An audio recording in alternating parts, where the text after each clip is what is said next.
Kami mempersembahkan renungan santapan rohani, terjemahan dari renungan Our Daily Bread.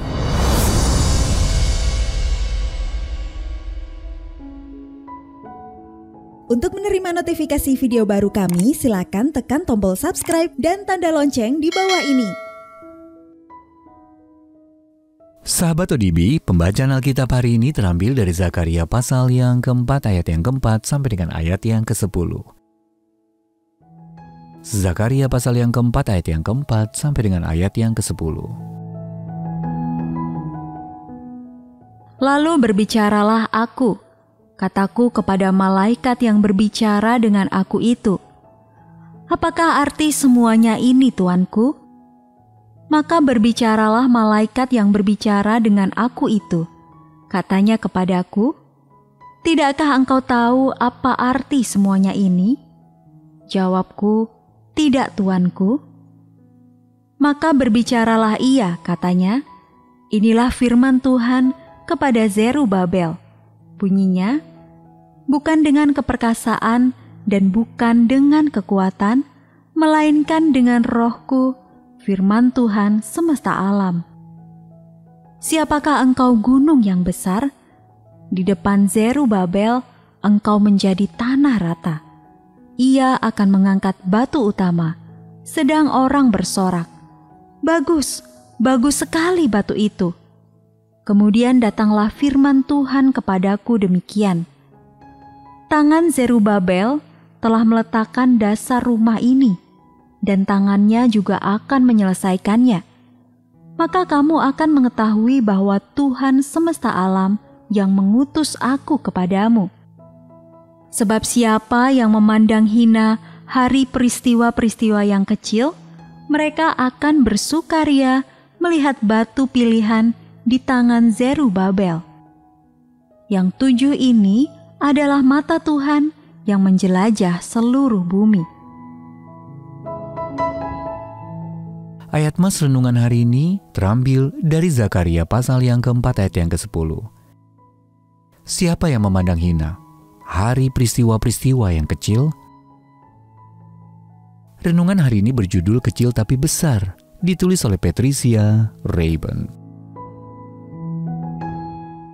Apakah aku bisa bertanding di Olimpiade?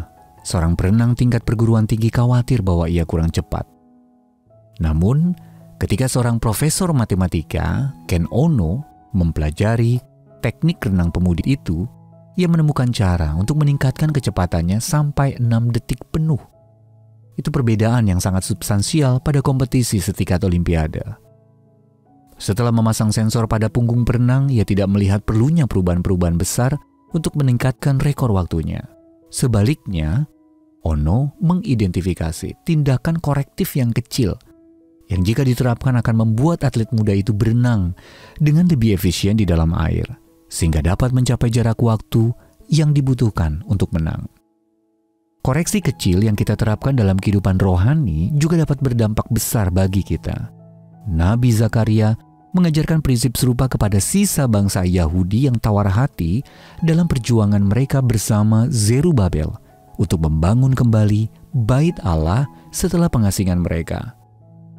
Namun, bukan dengan keperkasaan dan bukan dengan kekuatan, melainkan dengan Rohku, kata Tuhan yang Maha Kuasa kepada Zerubabel. Zakaria menyatakan siapa yang memandang hina hari peristiwa-peristiwa yang kecil. Orang-orang yang baru kembali dari pembuangan itu khawatir bahwa bait suci yang mereka bangun tidak sebanding dengan bait suci yang dibangun pada masa pemerintahan Raja Salomo. Namun, sama seperti perenang tadi yang meraih medali Olimpiade setelah melakukan koreksi kecil, orang-orang yang membangun bersama Zerubabel belajar bahwa sekalipun kecil, perbuatan baik yang dilakukan dengan pertolongan Allah dapat mendatangkan sukacita besar apabila tindakan itu memuliakannya. Di dalam Allah, hal-hal kecil memiliki pengaruh yang begitu besar. Sahabat ODB, kapan perbuatan besar pernah membuat jiwa Anda frustasi? Lalu, perubahan-perubahan kecil apa yang telah meningkatkan kesehatan dan kehidupan rohani Anda? Mari kita berdoa. Allah terkasih, arahkanlah aku pada tindakan-tindakan kecil dan baik yang akan berpengaruh besar terhadap diriku demi nama-Mu. Amin.